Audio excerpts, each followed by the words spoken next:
құрметті қонақтар, оқушылар, қатысушылар, Батыс хабқа қош келдіңіздер. Бүгін бізде ерекше күн. Digital Future Skills пилоттық бағдарламасының қорытынды кезеңі. Соңғы 4 апта ішінде 3 мектептің оқушылары Artisan Education платформасында оқып, бағдарламалау мен инженерия бойынша білім алды. Бүгін олар осы білімін нақты жобада көрсетеді. Жарысты бастамас бұрын біздің құрметті қонақтарымызбен таныстырып өтейік. Және жобалау орталығының басшысы Айболатова Айгүл Үрболатқызы, облыстық білім беруді ақпараттауды және жобалау орталығының әдістемелік бөлімінің басшысы. Амангелдиев Бақберген Берікұлы, облыстық білім беру ақпараттауды және жобалау орталығының әдістемелік бөлімінің басшысы. Және де Қырықбаев Нұрбол Мұсаұлы, Artisan Education компаниясының өкілі. Ендігі сөз кезегін мен Artisan Education компаниясының өкілі Қырықбаев Нұрбол мырзаға беремін. Ол пилоттық бағдарламаның нәтижелерімен таныстырады. Қайырлы күн, құрметті жетекшілер, және оқушылар. Осы пилоттық жоба аясында біздер барлығымыз білеміз, өзімізге қажетті көптеген білімдерді алған болатынбыз. Осы жерде біз ең керемет нәрсе, қазір таңда біз осы информатика, робототехника, IT саласы бойынша леголарды оқып жатырмыз. Леголардың Lego Education еуі шығарылуы тоқтатылды. Ендігі жанда ол қолданылмайды. Одан бөлек біздер барлығымыз білетін Lego Education Spike деген бағдарлама жинақтарымыз бар. Жинақпен жұмысталады, ол екі жинақта да басқа да жинақтар көптеп шығарылып жатыр. Осының ең бірінші жинағы осы қазақстандық жинақтарымыз өзіміздің кереметті еліміздің шығарғаны, осыған қолдау білдіріп, қазір сіздер пилоттық жоба ретінде жұмыстанып оқытып жатыр.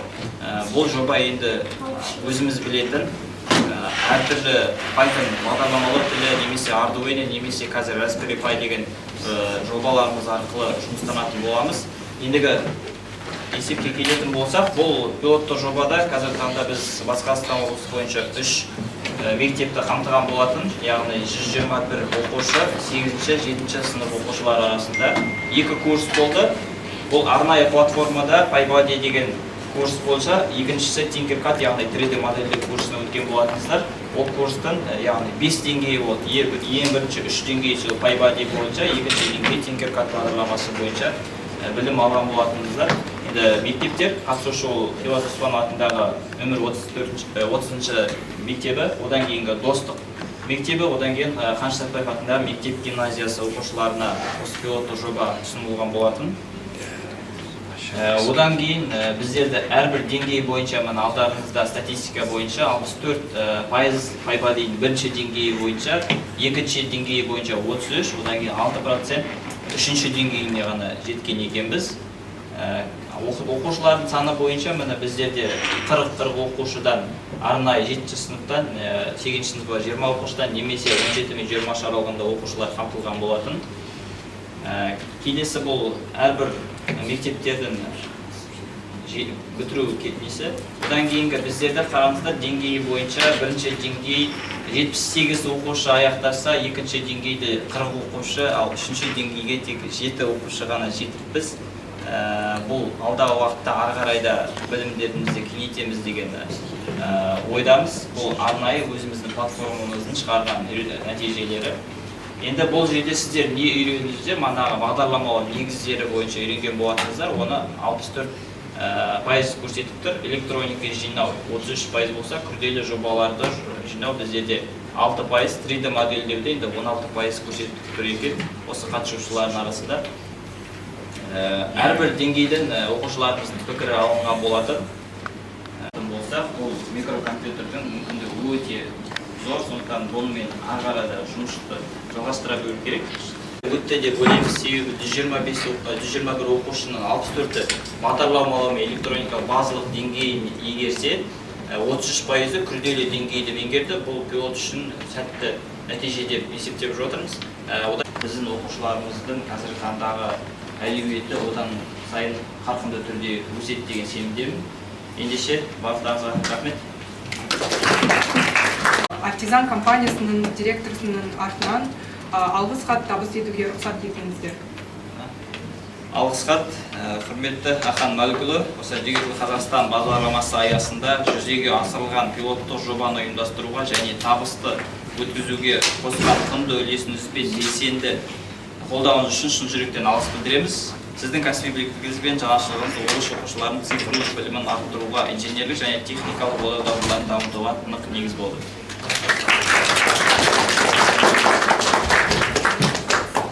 Дәл осындай алғыс хат біздерде Айболатова Айымгүл ханымға беріледі.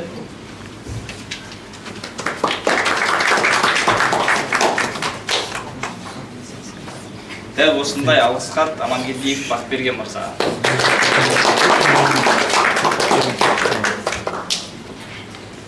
Оқушылар, қонақтар, біздің ортамызда облыстық білім беруді ақпараттандыру және жобалау орталығының басшысы Бижанов Ақан Мәлікұлына сөз кезегін береміз. Оқушылар және де осы шараны ұйымдастырушы Artisan Education компаниясы. Енді жалпы бұл компания Artisan Education компаниясы біздерге осы Батыс Қазақстан облысы білім басқармасына ұсыныс тастап, біздер осы Батыс Қазақстан облысы бойынша пилоттық жобаға 3 мектепті сұраған болатын. Сол 3 мектеп аясында біздер осы Ошана Хиуа Дұспаматына 30-ші мектеп, одан кейін Достық мектебі, сосын Қаныш Сәтбаев мектебі, осы 3 біздер мектепті алған болатынбыз. Осы жобаның біздер негізгі мақсатын айқындау үшін осы 4 апта берген болатын осы компанияға, Artisan Education компаниясына. Осы 4 аптаның ішінде бұл кісілердің біздерге уәде еткені біздің Батыс Қазақстан облысының осы жобаға қатысатын 7-ші және 8-ші сынып оқушыларының инженерлік және техникалық бағытта Arduino саласы болсын, бағанағыдай мехатроникс бағытында балалардың дағдыларын біздер көтеруге көмектесеміз деп өздері осындай ұсыныс жасаған болатын. Сондықтан да мына жерде мына жетекшілер отыр, арты жағында да. Сіздер енді бірге жұмыстанған боларсыздар деп есептеймін осы жоба аясында. Осыны өздеріңіз көргендеріңізде артыңызда бана статистика көрсеткен болатын. Сол статистикада біздің балаларымыздың инженерлік бағыттағы дағдысы қандай деңгейге көтерілді деп сіздерге көрсетіп жатырмын. Енді бұндай талдамалау біздерге білім басқармасына, соның ішінде облыстық білім беруді ақпараттандыру жобалау орталығына міндетті түрде қажет. Енді бұл жобаны сіздер өздеріңіздің болжамдарыңыз бойынша сәтті өтті деп жоспарлап отырсыздар. Енді біздер оны ары қарай тағы да талдамасын жасайтын боламыз. Осы білім басқармасы қаншалықты біз балаларымызды осындай құрылғылар арқылы инженерлік дағдысын көтерді, қандай компетенция дейді, мысалы үшін дағды, инженерия, мехатроника деген сияқты, Arduino, радиоэлектроника деген сияқты сондай бағыттардан қалай көтерді деген сұрақтарға біздер міндетті түрде жауап іздейтін боламыз.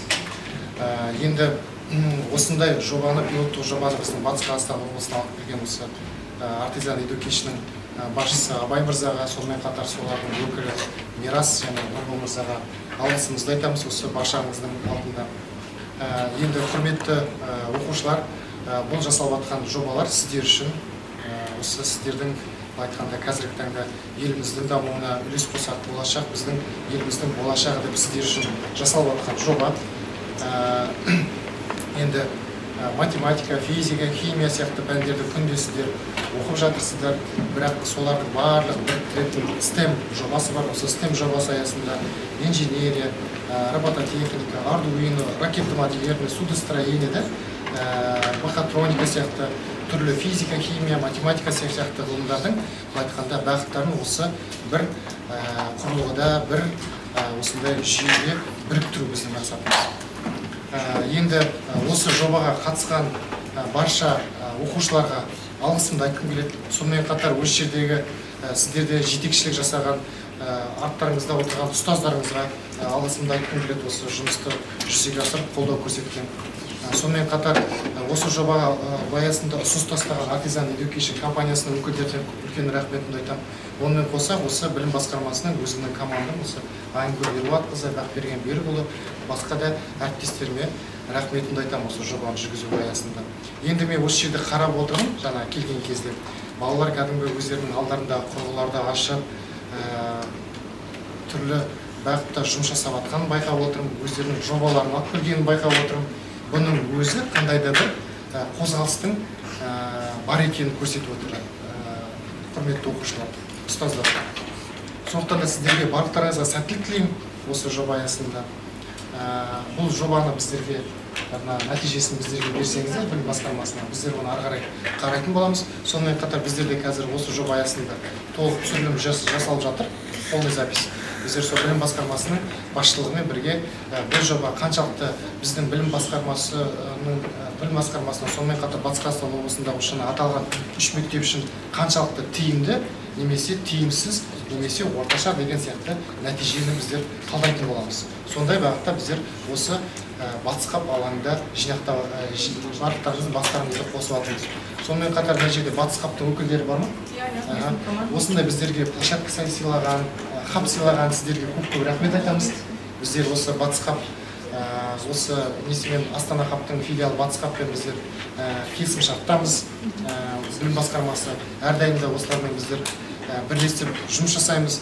Әсел ханымға көп рахмет айтамыз осы білім басқармасының атынан, облыстық білім беру мекемесінің атынан. Ол кісіге дұғай сәлем, осындай қап жасап отқанға бізге. Енді сәттілік тілеймін оқушылар сіздерге. Осының барлығы сіздер үшін жасалып жатыр. Болашақ біздің еліміздің мықты инженерлері сіздерден шығады. Білім саласы осы сіздер үшін жасалып жатыр. Рахмет көп. Бөлімге көшеміз. Бүгін мына залда жас инженерлер жиналып отыр. Олар алдағы бірнеше сағат ішінде өз идеяларын нақты жобаға айналдырады. Шарттарды қазір айтайын. Рахмет. Құрметті оқушылар, қатысушылар, міне сіздердің алдарыңызда арнайы тапсырмалар көрсетіліп тұр.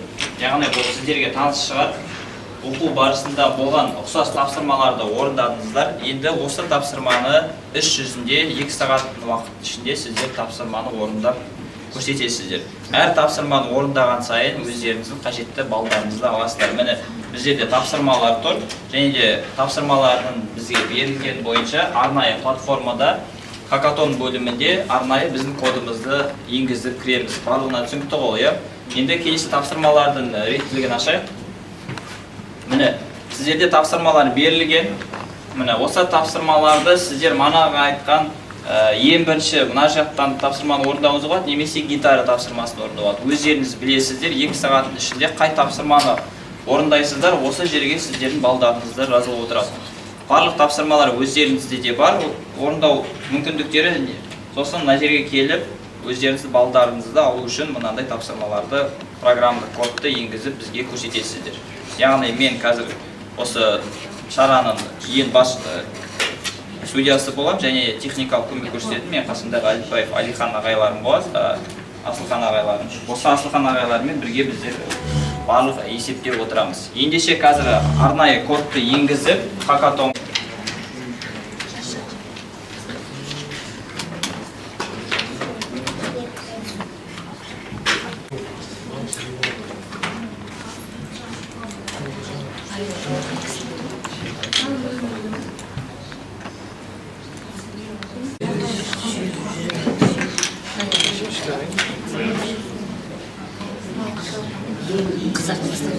бәріміз кірдік па, қосылдық па?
О, қосып қарады ма? Қосып қарап жатқан. Былтырлар біз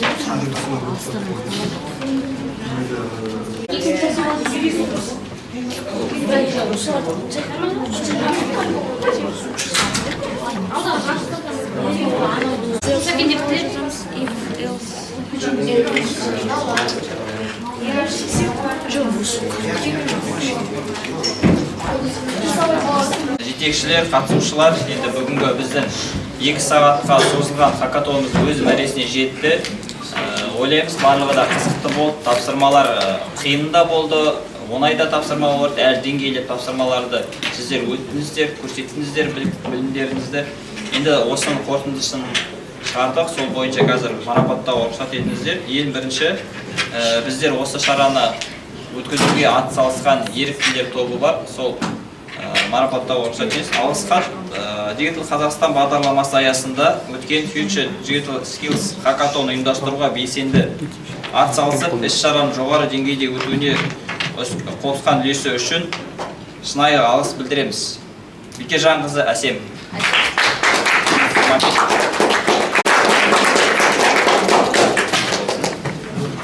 Мында қарайын. Диар марапаттауға.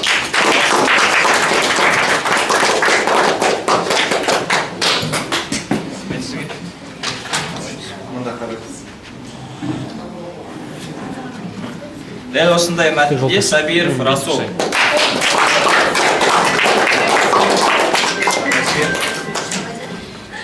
Келесі алғыс хаттарды осы бізден оқушыларды білім беріп, барлық жағдайын жасап, жетекшілік етіп келіп отқан бізден жетекшілерімізге алғыс хат беруге рұқсат етіңіздер. Ең бірінші алғыс хат осында мәтінде Жадигерова Айдана ханым марапатталды.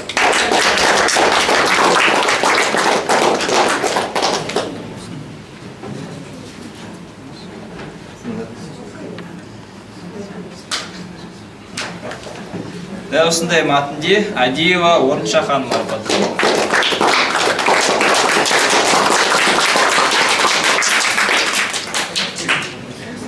Дәл осындай мәтінде Сагатова Анаргүл ханым марапатталды.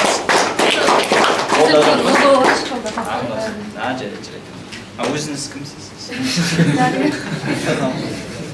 Дәл осындай мәтінде Ергалиева Галия марапатталды.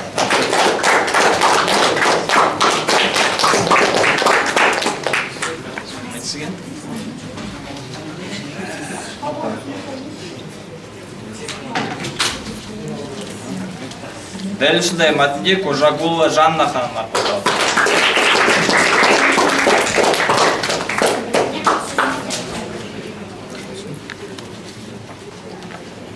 Галиева Гүлжазира. Галиева Гүлжазира.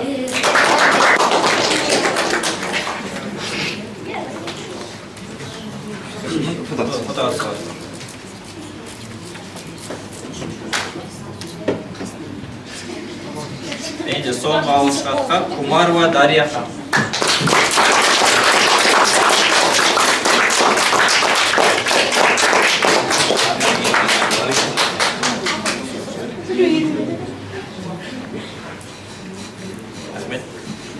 Баршаңызға рахмет. Ендеше шешуші сәтті күтейік. Бізден осы қызықты жұмыстарымыздың нәтижесі сіздердің алдарыңызда осы облыстық цифрландыру басқармасының басшысы Ахан Малькишке сөз кезегін берейік, және де осы өзінің алғыс хаттарын, дипломдарын табыс етуге рұқсат етіңіздер. Ал енді құрметті оқушылар және де батадан бері уақыттарын, алтын уақыттарын бөліп отырған, балаларына қарап отырған жетекшілер, енді сіздер бүгін тағы да 4 аптадан бөлек бүгін осы батыс қаптың алаңында өздеріңіздің бақтарыңызды сынап жатсыздар. Енді осы бақ шабама деп сіздер осы технологияны Artisan Education компаниясының былай айтқанда отандық платформасын, отандық құрылғыларын пайдаланып, бана айтып өткендей жетекшілеріңіз түрлі мысалы үшін светофорлар жасап, сонымен қатар ақылды есіктер, онымен қоса мына домофондарды қарапайым сіздер мына үйлеріңізге үлкен қабатты үйге кірген кезде домофонда басасыздар ғой. Соның өзі де Arduino'дан жасалатынын өздеріңіз жақсы білесіздер да. Соның барлығын сіздер мына білім саласында өздеріңіздің оқыту процесінде тиімді қолданып жатсыздар. Енді жарыс болғасын жерде, байқау болғасын жерде жеңімпаздар анықталады. Сондықтан да сол жеңімпаздарды сонымен қатар марапаттау несін жасап өтіңіздер. Енді алғыс хатпен осы қолдау көрсеткен әріптестерімізді марапаттағым келіп отыр. Digital Қазақстан бағдарламасы аясында Digital Skills Hackathon ұйымдастыруға белсене атсалысып, іс-шараның жоғары деңгейіне өтуіне қосқан құнды көмегі үшін арнайы алғыс хатпен Әліпбай Асылханды марапаттаймыз.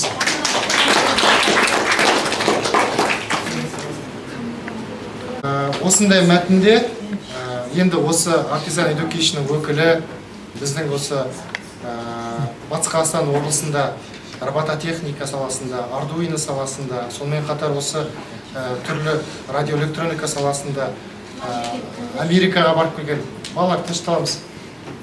Америкаға барып келген, Чикагоға дейін барып келген, сіздер сияқты шәкірттер тәрбиелеп отырған. Сонымен қатар Қазақстан Республикасында оқу-ағарту министрлігінде үздік педагог атанған сіздердің ұстаз ағайларыңызды марапаттағым келіп отыр. Осындай мәтінде Нұрбол Мұсауды марапаттағым.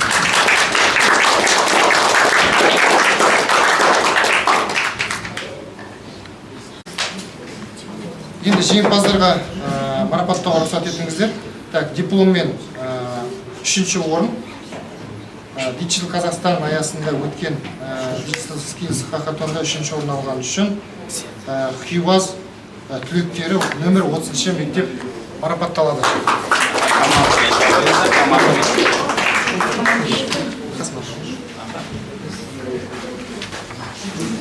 Марапаттаймыз. Шапалақтай оқушылар құтты болсын.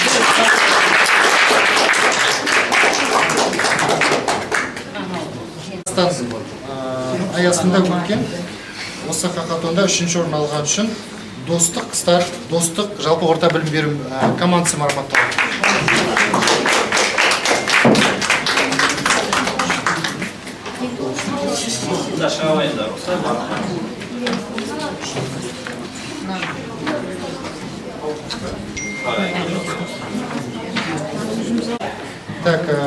Енді 2-ші орынға кезек берейік дипломмен. Хиуаз қырандары нөмір 30-ші жалпы орта білім беретін мектеп. 2-ші орын жарайсыздар. 2-ші орын аласыздар. Бері қарай тұра. Бері қарай. 2-ші орын Турбо достық жалпы орта білім беретін мектеп. 1-ші бала бастаған оқушылар. Анауға молодец. Қайсы? Қолды сақпаңыз. Капитан десен Қолды сақпаңыз. Ал фотоға қарай қойып барғанымыз. 2-ші орын Қамшы Сәтбаев атындағы гимназия. Future Coders командасы. Аттармен арнайы сертификаттарды алып қойды. Енді 1-ші орынға кезек берейік. 1-ші орын алған үшін Digital Қазақстан аясында хакатонда 1-ші орын алған үшін алгоритм Қамшы Сәтбаев атындағы мектеп гимназиясы. Машкатилар болды.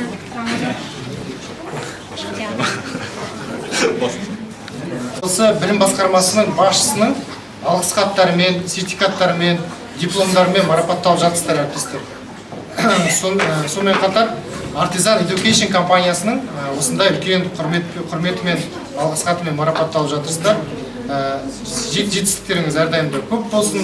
Тек алға басып осылай Батыс Қазақстан облысы, сонымен қатар Қазақстанның инженерия саласын дамыта беріңіздер. Көп рахмет сіздерге. жетекшілер, енді шарамыз бітсе де білім алуды тоқтатпайық. Осы жинақтар арқылы енді 3 мектепте бар. Ары қарайда білім алуды жалғастыра беріңіздер, ғылыми жобаларды шығара беріңіздер. Көмек керек болса, біз осындамыз. Сұрай беріңіздер.